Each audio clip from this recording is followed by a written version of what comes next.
Hey listeners, for Vault Studios, I'm Will Johnson, along with Redmond. If you like listening to us on True Crime Chronicles, you can hear more from us on a new podcast we're hosting for Vault Studios called The Daily Crime. The Daily Crime is available weekdays, Monday through Friday. And we want to give you an exclusive sneak peek of our first episode. Again, new episodes are available every weekday, so if you like what you hear, go ahead and subscribe to The Daily Crime wherever you listen to podcasts. Coming up. When you think about, what as a society and what as a criminal justice system people expect, one of the things they expect is that we do everything we can to protect people who can't protect themselves, and children are certainly at the top of that list. For Vault Studios, I'm Will Johnson. And I'm Redmond. We'd like to welcome you to the show and our very first episode. We know you have a lot going on, but you also love true crime. That's where we come in. Monday through Friday, we're going to be taking you inside a new case every day. And we'll be joined by reporters from our stations around the country. So let's get into it. Reed has today's story. You're listening to The Daily Crime.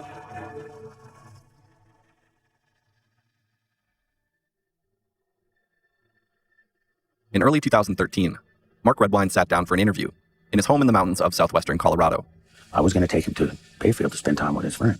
It had been 10 weeks since Mark last saw his son, 13-year-old Dylan Redwine, who came to visit him in November and then disappeared.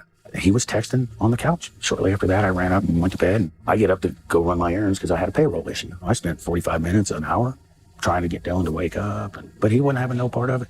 This interview, it's a picture of heartbreak, a father seemingly on the verge of tears, reliving the day of his son's disappearance, wearing a wristband that reads, "Hope for Dylan Redwine." He wanted to go to Boston to see the Red Sox.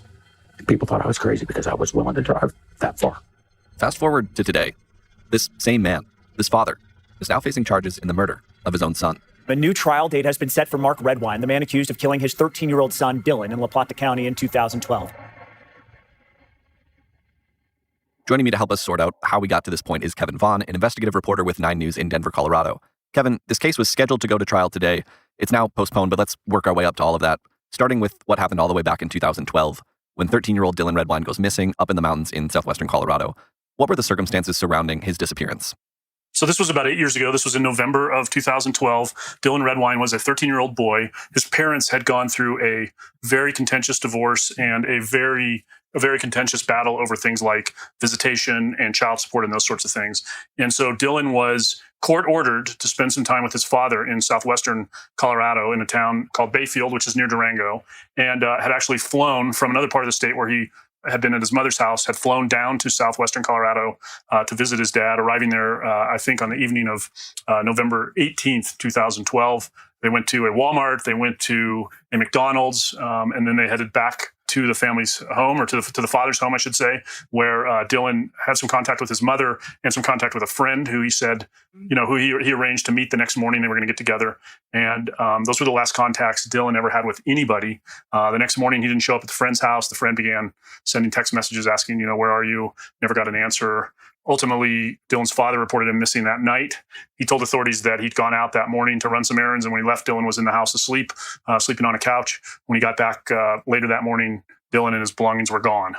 So as far as we know, the last person to see Dylan before he goes missing is his father, Mark Redwine, who tells police that he saw him at 7:30 a.m. that day when, as you mentioned, he drove off to go run some errands.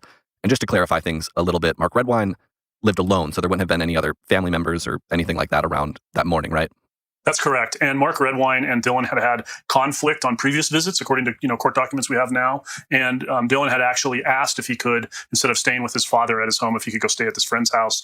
According to the allegations outlined in the criminal case, Mark Redwine would not allow him to do that and told him he had to stay there. And so Mark Redwine, by his own admission, is that he saw him the morning of I guess that was November 19th. The last time he's known to have been seen before that is on some security footage captured as they were, traveling around after he got down there to southwestern Colorado. And looking back through some of the 9 News coverage from 2012, it seems like the search for Dylan pretty quickly became a big story in Colorado. It absolutely did. This was one of those cases that, involving a child that got a lot of attention from news media in the state.